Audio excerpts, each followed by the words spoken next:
Assalamualaikum warahmatullahi wabarakatuh.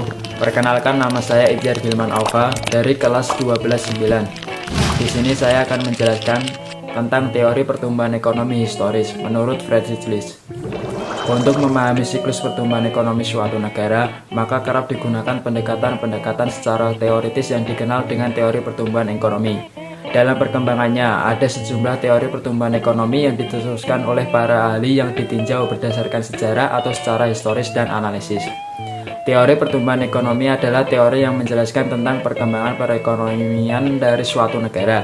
Di antara banyaknya teori yang bermunculan dari masa ke masa, ada teori berdasarkan historis yang cukup populer, yaitu dari Friedrich List. Teori pertumbuhan ekonomi yang dijelaskan oleh Friedrich List membagi pertumbuhan ekonomi yang terjadi di suatu negara berdasarkan cara produksi dan mata pencaharian masyarakat. Dalam teori ini, pertumbuhan ekonomi ditunjukkan secara bertahap atau bertingkat seperti sebuah tangga, sehingga disebut juga sebagai Stagflation Theory. Menurut Friedrich List, terdapat 4 fase pertumbuhan ekonomi, yaitu masa berburu dan mengembara atau nomaden, kedua masa berternak dan bertani, ketiga masa bertani dan kerajinan, keempat serta masa industri dan perniagaan. Seluruh negara akan bertumbuh mengikuti pola tersebut sebelum akhirnya masuk ke tahap industrialisasi. Fase pertama, yaitu masa berburu dan mengembara. Pada masa ini manusia hidup berpindah-pindah atau nomaden karena masih adanya ketergantungan akan hewan perburuan dan tempat pencarian sumber makanan. Mereka akan berpindah ke tempat lain jika jumlah persediaan makanan di daerah tersebut telah habis, sehingga dapat disimpulkan bahwa manusia hidup hanya untuk keperluan pribadinya, yaitu makanan.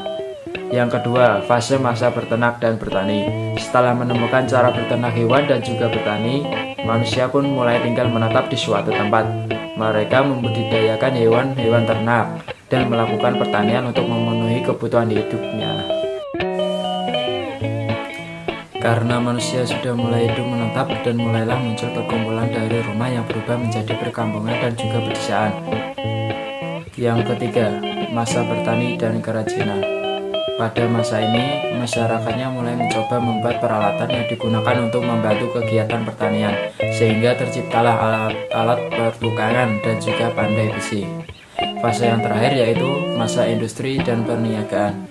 Seiring dengan kerajinan yang semakin besar, maka manusia mulai melakukan perniagaan terhadap barang kerajinannya. Teknologi pada masa ini juga sudah mengalami kemajuan dan perdagangan sudah dalam tingkat nasional bahkan internasional dengan didukungnya transportasi yang memadai. Sekian penjelasan dari saya. Wassalamualaikum warahmatullahi wabarakatuh.